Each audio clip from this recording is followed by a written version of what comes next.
Hi everyone, welcome to the Boys Club. I'm Clarke Wolfe. I'm Holly Payne. And this is our True Detective Perspective, so episode 7. Episode 7. It felt kind of like more of a mainstream television episode to me, this one.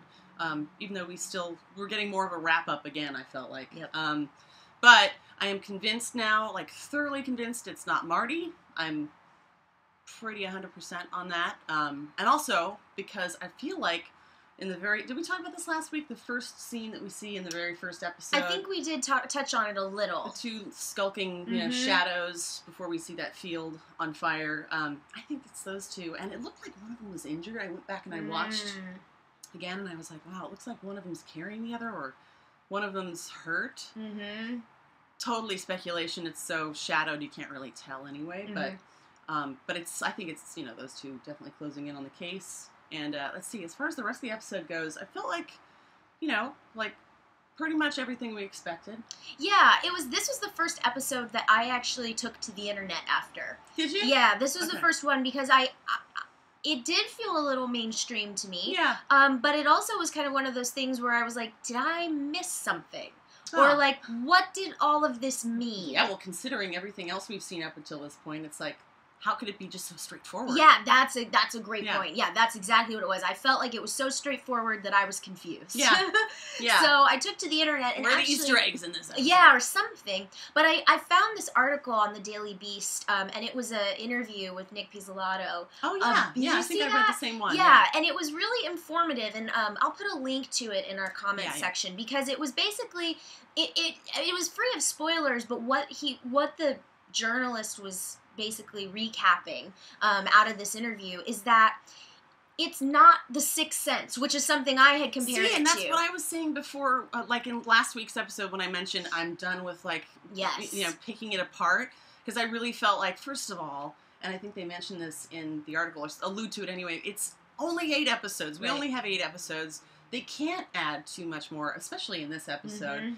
So now it makes sense that 7 would be something that they're wrapping together, and we'll see how it all pans out. But he also said in that article too that that Pizzolatto was like, I don't see these guys as bad guys, and I don't see them as anti-heroes. I see them as flawed, but I see them as good people. Yeah, and people who are doing their job the best that they can. Which are the most interesting characters. Absolutely. Like in any narrative, you want a flawed hero because it's more true to us, true to ourselves, so, because no one's perfect, and who would want to watch that anyway? Yeah, and I think it's interesting, too, that, in the age of the anti-hero, because over the last 5 to 10 years on television, we've had so many strong male anti-hero characters that it makes sense that as a viewership, maybe our brains leap to that kind of idea. I can see that, But it was a really interesting read, and a lot of really cool stuff happened in the episode. The interview with the housekeeper was really riveting.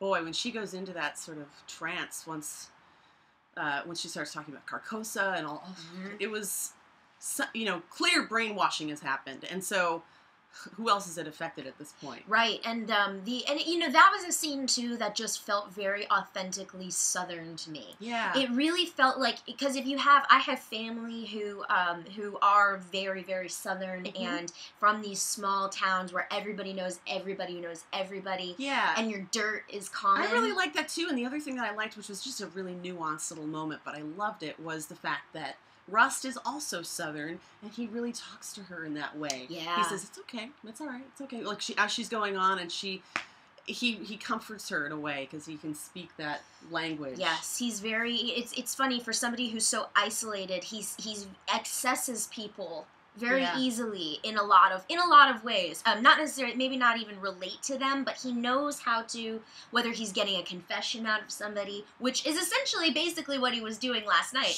Well, that's why he's the master interrogator. Exactly. Also, that's why he was, pinned as that earlier on. So another thing I read last night, it was commentary, and I thought it was interesting to bring up, is the penultimate episode is usually such a gangbusters episode, right? Especially on HBO. If you watch Game of Thrones, episode 9 is the one where you need to brace yourself.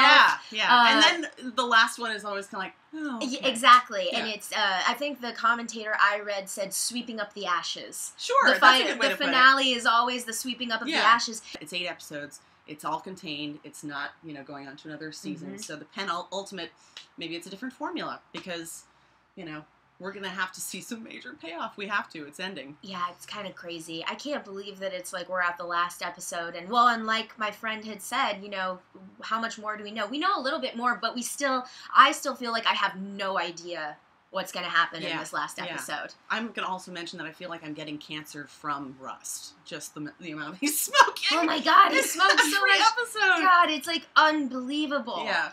Now, I want to just throw something out there real fast, and this is like, I know we're not trying to analyze and conspiracy theory, and I get that because I can't even keep up with all of them at this point, but I had read, so one of the things that was in the Daily Beast interview with the creator of the show is that he sees this show as a way to address the idea that a lot of times men are not good to women and children.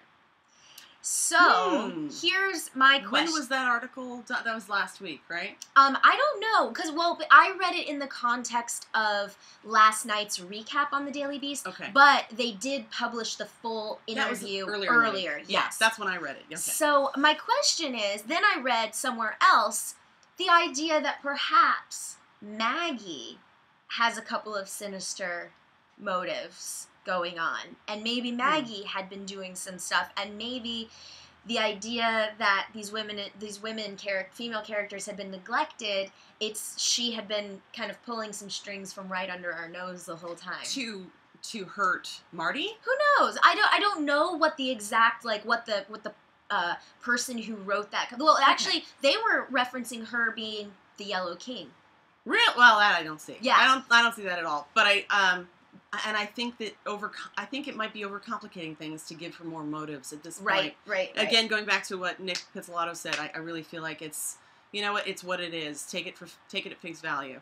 Don't overcomplicate it, because we're all going mad watching this show. But I really think she actually represents kind of. She's a flawed person with integrity too, much like those two characters, much like Rust and Marty are. She's also flawed, as we saw, and she was the one with the most integrity at that point. Right now, I feel like she's just trying to be a mother, and it was good of her to even see Marty, frankly. So I don't know.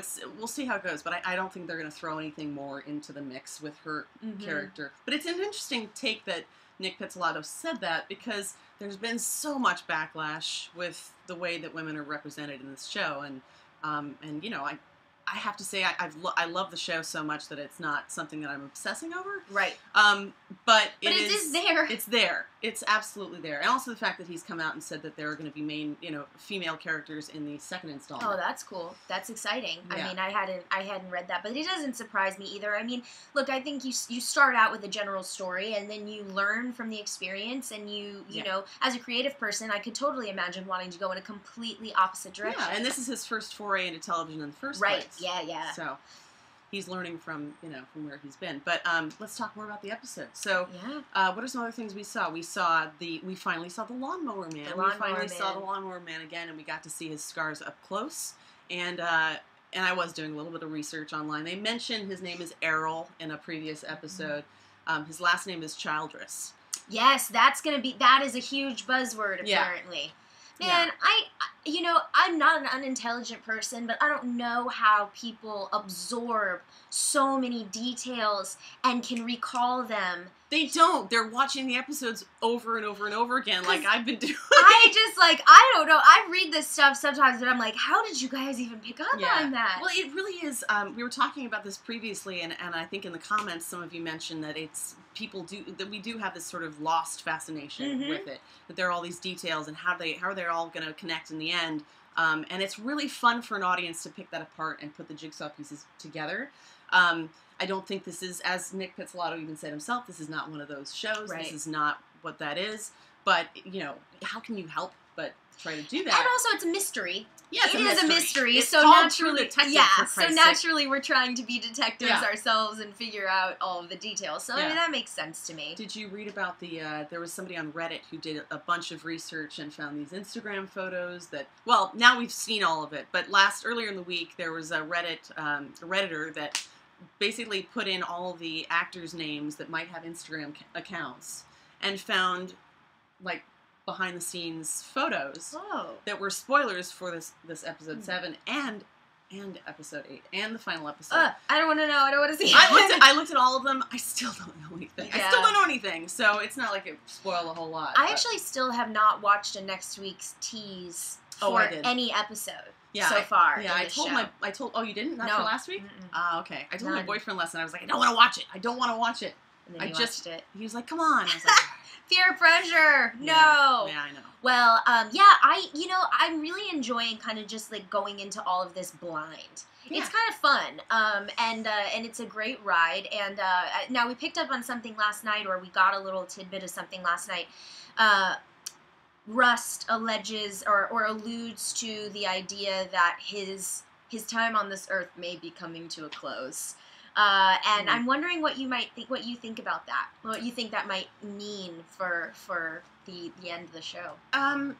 Well, as I mentioned earlier in this episode, it seemed to me that someone's carrying another person in the very opening scene of the series, and it could be Marty holding Rust. Do you think that it will be sort of self-sacrifice, or do you think it will be sort of, does he have a death wish, or does he get injured on accident, or I'm wondering, or does he try and kill himself? You know what? I think I think the stronger choice would be if something bad happens to him via the church, via the cult, because we've already built that up so much, and we didn't see the snuff film that Rust made Marty watch, but we know some real bad shit is happening, and I feel like because Rust is so close to it, and he's been the one who's been, meticulously trying to stay on top of this case, I feel like he's the one that's going to suffer the most. Right.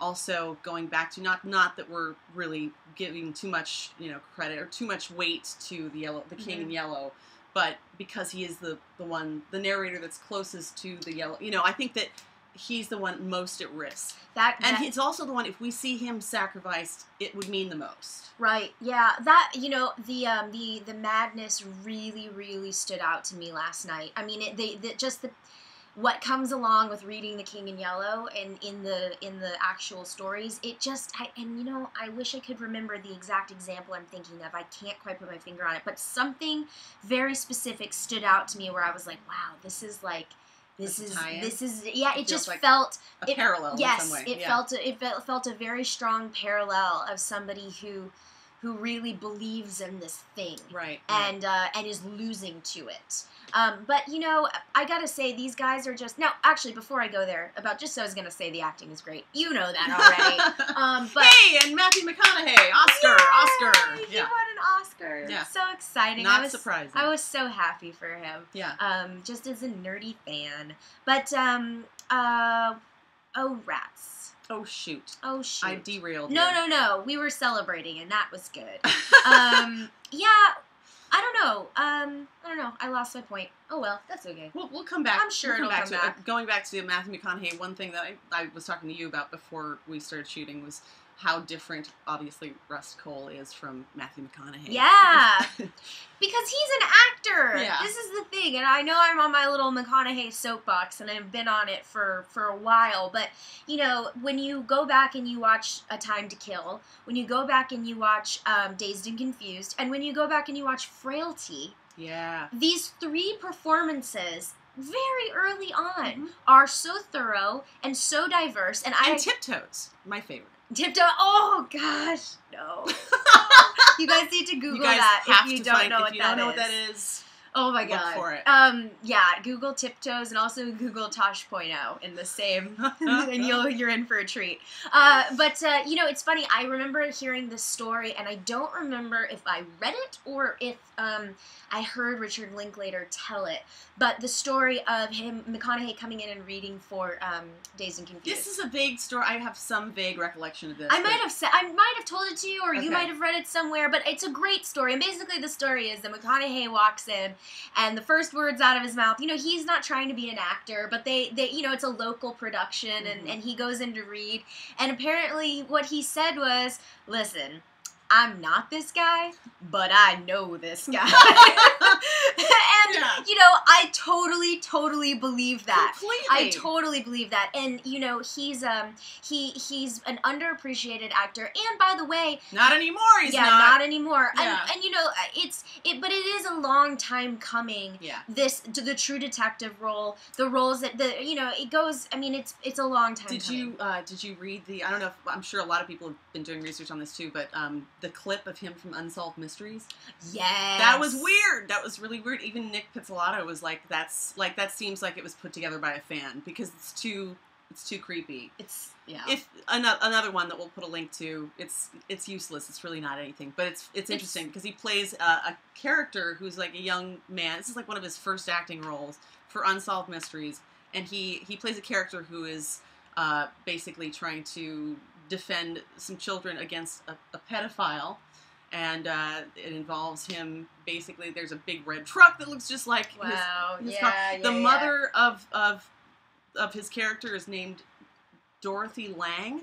I mean, it's really weird. Wow. It's really weird. But anyway, I digress. Well, that's okay. We love our McConaughey. So another thing that I found about while I was reading about last night's episode was the idea of the 5 men. Have you read this or? No, I haven't read this. Okay, so a couple weeks ago, Holly, you mentioned when he's messing with the beer cans. Right. And you said, is there some significance to this? Are we going to find... Well, it's harkening back to this idea of 5 alleged main perpetrators. Are those the ones in the photograph as well? That's in Dora Lang's mother's house? Yes. So they talk about that. They talk about, the Mardi Gras photo, right? Yes. So they talk about that. They talk about how there are 5 men that he makes in the beer can. And they end up with the crowns, too. Yes. And they talk about the little girl, meaning Marty's daughter.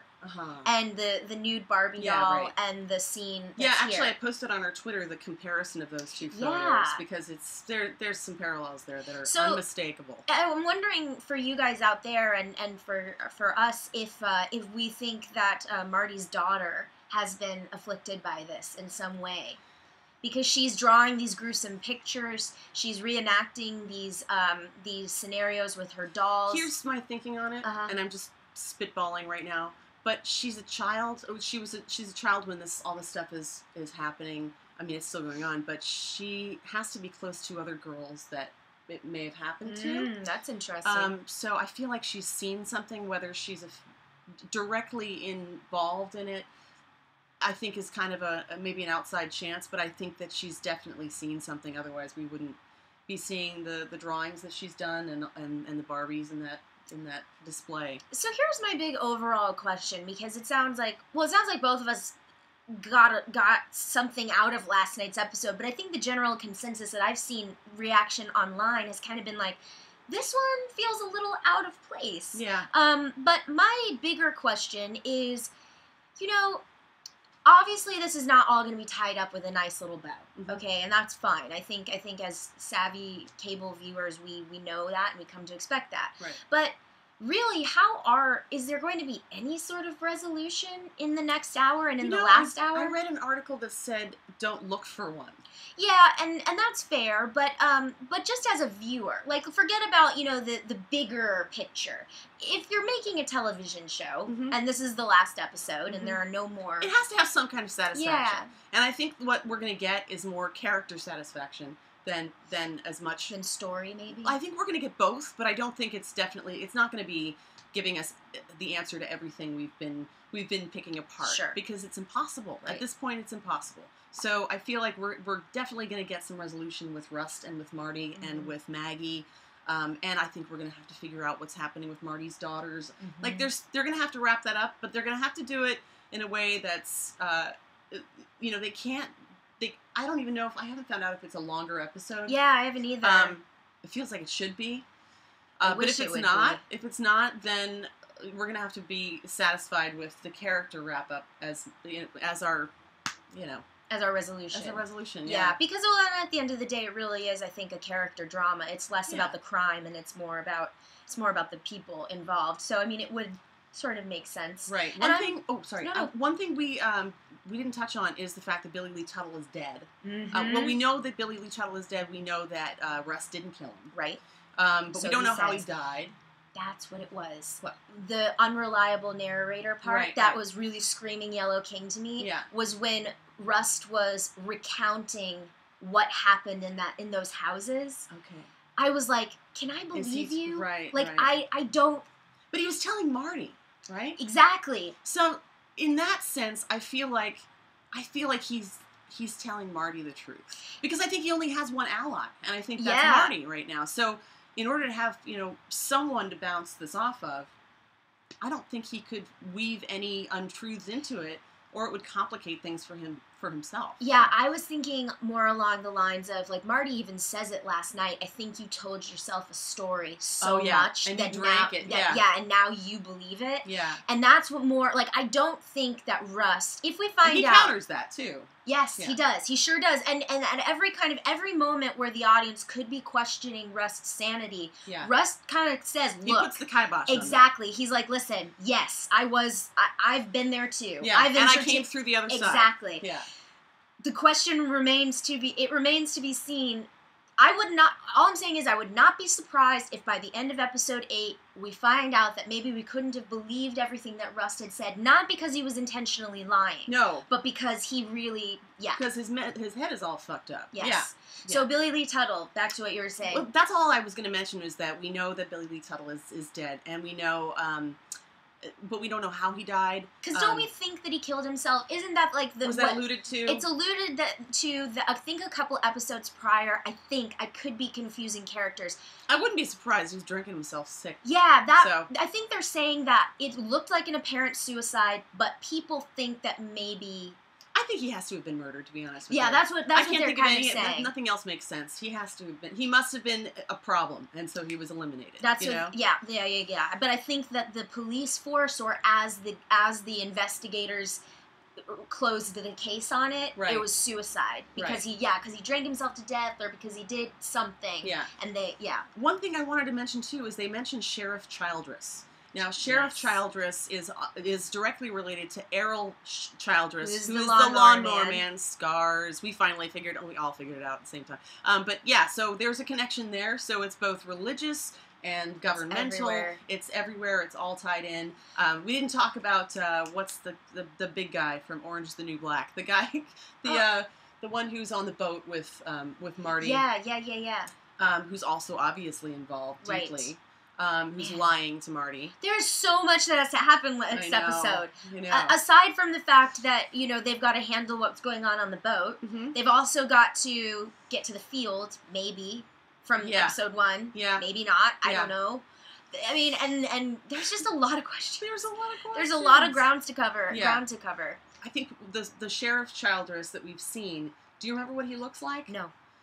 I might be wrong. And you guys will correct me. I know you will. But I think he's the sullen guy who's got white hair and short white hair, and he's just kind of like who skulking. hangs out in the background. Who I called last week. Yes, you have been talking about that. Yes. Yeah. So, and he's not said anything, but we've seen him, and he looks like he's thinking about stuff. Oh, and man. I feel like he might be the guy that is connected to Errol. But, I haven't actually looked at the IMDb. I'm sure all of you will, or already have. But, I think that guy's connected. He's been too quiet and too ominous a figure in this, so. This was another thing that I really realized last night, is that there are so many characters. Last night was especially hard as a viewer for me, because they talk about so many characters, and I cannot see them. Do you know what I mean? Like, it's just so many names. Yeah. And you really, I couldn't place the name with the face. Yeah. And it was hard. I agree with you. But I also, going back to one of the first things you said in one of our first episodes, which was that the part of this show that's difficult is the fact that it goes week to week, as opposed to being able to binge watch it, where you can retain all that information and see it. It's like, oh, and ... connecting all the dots. We have to go back. We have to go and... which I think is the beauty of it, which is, I think, also why there's so much fascination. But I think we'd be able to connect those dots so much more easily if we were seeing them if it was all in a row. Yeah. And yes, I agree. I agree. But I also think that they probably did that on purpose. Oh yeah. Oh yeah. To keep us coming back for more. Absolutely. And obsessing over all of this. Totally. So what do we think is going to happen? What do you think is going to happen in the final? Well, I don't think we can't really speculate, but I had been saying before I was seeing some sort of sacrifice, some sort of church sacrifice, some sort of outdoor situation, and we saw a little bit from what we did see in that snuff video last night. I was kind of like, oh yeah, there it is. Like these kids are getting. And also, this is in the Daily Beast thing, too, and it's kind of fun, not fun at all, but interesting food for thought, is that there was a case like this going on in Louisiana. I know. In real life. And that's where the inspiration came from? And, yes, and the idea, this is kind of interesting, too, the idea that we're not really going to see an actual Yellow King. That the Yellow King is a stand-in for Satanism. Or any sort some sort of a cult, nefarious religious cult. And in the true story, in the true life story that I think some inspiration was derived from for this fictional account, they were Satan worshipping. It was a Satanist cult going on in Louisiana. This feels more pagan in a way, right? More with the Wicker Man, attributes as well as the animals and all of that. Which actually, going back to the animal aspect of it, they said that all the men faces. were wearing so you couldn't see them. They're all wearing masks. One of the things that, going back to episode 2 or 3, the actor Clarke Peters, who was in the Wire, we only see him for a minute, which is criminal in my opinion. I hope they bring him back for the final episode because he's an amazing actor. But he talks about when he's at the church. He talks about cats being, nailed to the walls, animal sacrifice and then he's like, I put in a word to the police about it, and Marty says they're not connected, but they are. I think they're completely connected. That's just maybe the warning or the step up to the child sacrifice that we're seeing. But I think they're all connected. I don't think that they couldn't not be connected. Now, before we get to the last episode, why do you think that Marty is just such a brusher-offer for so much of this case? Because is that just in his nature? Yeah, I think that he said at one point, he even called it himself. He said, at some point, responsibility is futile. And I feel like he's never wanted to take responsibility for himself, let alone anyone else. The obligation was he had kids, and he didn't know how to handle that well. Some men don't. But I think that actually one of the good character traits that we're going to see from Marty is him sort of flipping it around and stepping up by the end of the episode. That's what, by the final episode, I feel like we're going to see, we're going to actually see the integrity that's there in Marty. Or I hope so, because he's been a very flawed character. I'm just endlessly curious, because even, I just don't trust Marty Hart. You still think it's Marty? I don't know what I think, but there is something about his... Because a lot of people have that theory. I'm completely of a different camp, but a lot of people have that theory. In that same, I know I keep referencing it, but in that Daily Beast interview, Pizzolatto kind of goes as far... He doesn't say it's not Marty and it's not Rust, but he kind of says it's not Marty and it's not Rust. Yeah. So, I see that. But there is still, regardless of if Marty is directly involved or not, which was the thing that felt very apparent to me early on in the series, I don't trust Marty. I just feel like he is... Well, we haven't been able to trust Marty through this whole series. Well, and I think what I mean is that, like, for instance, last night in the episode, they cut to him sitting with the TV dinner and looking at the Match.com profile. I didn't take that at face value. You know what? I didn't either, and I'll be honest with you. It was partly because of the soundtrack that was playing over it. It was really ominous, and I was like, are they alluding to Marty being involved? But then it flipped in my brain, because then they made an edit to Rust with the same music, and it was like, okay, this is just tonal. This is So it's here's to give a visual comparison or example. Basically, when Marty is sitting there and he's at the the tray table or whatever, and he's eating his microwave dinner, I just felt like if the camera had if it were real life and the camera had stayed just a little bit longer or panned back or pulled back just a little bit more, we would have seen like a dead body in the corner. Like that's what I mean. And it's like this show, and perhaps I'm reading too much into visual cues or something, but there was a moment a couple episodes earlier where, and I mentioned it on our conversation, where Marty got really angry at his ex, at that woman, or the woman he was having the affair with, and the new boyfriend, and they cut to him storming out of his her house, walking down that alley, and he looked like he was going to go murder someone. And then I think the guy has anger issues. Yeah, I mean, and I don't think it goes any further than that. He's got anger issues. He's got woman issues. These are just the reasons, though, so you guys know why I just still can't trust him, because the camera doesn't linger on him long enough. Okay. That's my discomfort. That's where my discomfort's coming from. My feeling is that, coming from the flip side, is that I feel like it would be lazy writing to make him the villain. Yeah. Because that's what the beauty of the show is that the characters are complex and that they are flawed, and that makes a much richer, much more interesting anti-hero. And frankly, I think also one of the things that I noticed from this episode that we saw is that they really kind of made him mundane in this episode. Marty seemed a lot more, there was no violence. It was just, he's just adjusting to life being a single guy now. Yeah. They talk about the dating. He's like, I'm seeing a few people, but it's not serious. And did they put a belly on him, by the way? Oh, yeah. Yeah. Because I noticed that, and touche. He let himself go a little bit. Yeah, I mean, and that's actually, it's a valid point. 15 years later, I'm not banging the broads, with the because I'm not a young guy anymore. Right. I'm an old guy. I'm divorced. I got kids. Exactly, and that's part of what I felt like that episode is a great. It's a great catalyst for seeing him really step up by the end, because we see him kind of like, oh, poor Marty. He's just a sad, pathetic creature now, and then we'll see him, turn around maybe. I will say one more thing that was odd, that struck me as odd. It just, because maybe I'm giving too much credit as well. Maybe I'm giving too much credit to the people behind the show, because I've been so impressed with what they've been doing so far, and I can't just accept that there can be an episode that is normal. Like, you know what I mean? And so perhaps I'm looking for too much, but that scene where Rust said to Marty in that private investigator office or warehouse or whatever Marty's got going on. Yeah, it's his detective office. Yep, and he said to him, he's like, so Marty, Rust says to Marty, so Marty, how's everything going? Like, tell me about whatever. I immediately went, he's trying to get a confession out of him. Like, he's working him, because he's the master interrogator. And why would Rust Cole ever, I don't know. Why? Because he's the only person that he can trust and the only one he can confide in. And he's got a fake friendship. I mean, he's got to fake some sort of... Not that he's been faking it, because I think he does have...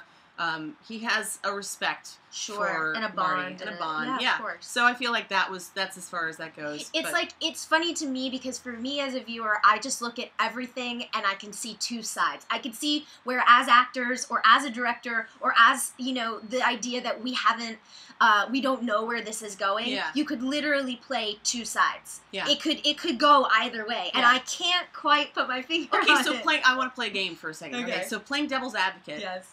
If this show, and I don't even know why I'm suggesting this, but if this show went in a direction that you would be really displeased with, what route would it take? Like, what would be, like, your lost ending? For me, because I couldn't stand that ending. But anyway, if there was, like... I think it... Actually, how it might turn out, Rust kind of dying for the cause or something like that. You'd be unhappy if Rust died for the cause? I don't... Even though we've been anticipating that. I don't know what... I'm just throwing it out there because I feel like this show has promised us so much. Yes. And it's raised the stakes on itself so much that I feel like it could plunge really, really far if it makes the wrong move. And I just wonder for people what that would be. It's a fair question, and I don't know the answer to it, but what I do think has happened or is happening is I think they're working backwards. Meaning, like, from telling the story, if you're gonna do this concise 8 episodes, you have to know where it ends. Yeah. And where it's gonna wind up, and then if anything, then maybe they're coming back from that. Yeah. Like, working backwards from that. So, whatever the ending and, resolution is, whatever the ending or resolution is, you know, it kind of is what it is. I will say this, because I thought about it last week, and I wanted to save it for later, but just real fast. And we don't have to litigate Breaking Bad, and it's apples and oranges, and I get that. But Breaking Bad, the finale, the series finale of Breaking Bad, you know, I always say it felt more to me like a last episode than a finale. And what I mean by that is, it just, to me, it just... I am with you. We're not going to go talking about Breaking Bad, but I feel the same way that you did, and that's what would disappoint me too. And that's where I'm going with this. Is to me, you know... I don't want anything. I felt like that last episode of Breaking Bad, in case... I'm not going to say anything, spoilers for anybody who hasn't seen it, but it tied everything up too neatly. It did, in a nice little bow. Yeah. And, whereas the season before, the ending, that felt like a finale. And, yes, it felt like everything was on the table. Yes. It was you know, it's all on the table. Yeah. And that's what I want from this. Me too. And that's how I had been feeling up until last night. Okay. When I kind of went, oh, because and this is why I didn't say it last week, because, you know, we had a very healthy, lengthy conversation last week anyway, but I like the idea of shit going down. I like the idea. Oh, shit's gonna go down. But what if it doesn't? And so I guess that is the answer. You know what? They can't not, because we've already seen, like I said many times, we've seen the field ablaze, we've seen...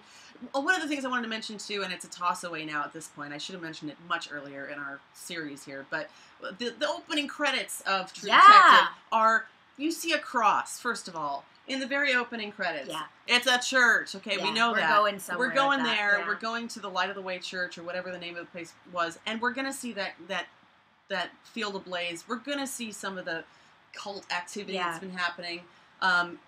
Because it can't not. It has to happen that way. Well, I hope it does. I hope it does. I hope it ends a little. Maybe they don't even catch the Yellow King. Yeah, maybe not. Maybe we never know who it is. Maybe it's like the Yellow King is like, it's just a representation of an evil entity that's still out there. I think that is what I think that's what's going to happen. Yeah. And I think that's what Pizzolatto has said, is kind of like, you know what, the Yellow King... You can't kill the Yellow King. It's not going to be a person. Right. It's not some, like, you know, magical, you know, oh my God, I got to just vent for a second. So I have friends on Facebook and on Twitter who tweeted out and wrote on Facebook, I knew who the Yellow King was! I called it! And I'm like, who are you talking about? Yeah.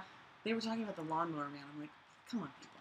Yeah, that's a little easy. There is no Yellow King. Yeah, well, no, there's no Yellow King.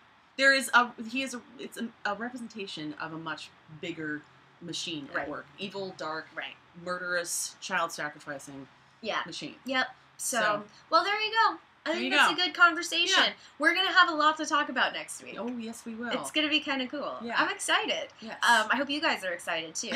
But definitely keep in touch with us on the comments below. And thank you guys for reaching out on Twitter and Facebook. Thank you for all your comments. I'm sorry I wasn't able to respond to a lot of them this week. I've had my hands full. But keep them coming, and I will be checking in for sure and commenting back. Yes, and please subscribe to the channel. Please share the video if you like it, or if you have friends who are into True Detective and, you know, looking for a chat show about it. Yeah, tell them about it. We've been really enjoying the conversation, and it's been, you guys are just so smart, and it's been fantastic to have the feedback. So keep it going, spread it. I am at Holly K. Payne on Twitter. Yes, I am at Clarke Wolfe, Clarke with an E, Wolfe with an E, as you can see. So yeah, thank you guys so much for joining us. We will see you next week for the finale! Oh my gosh!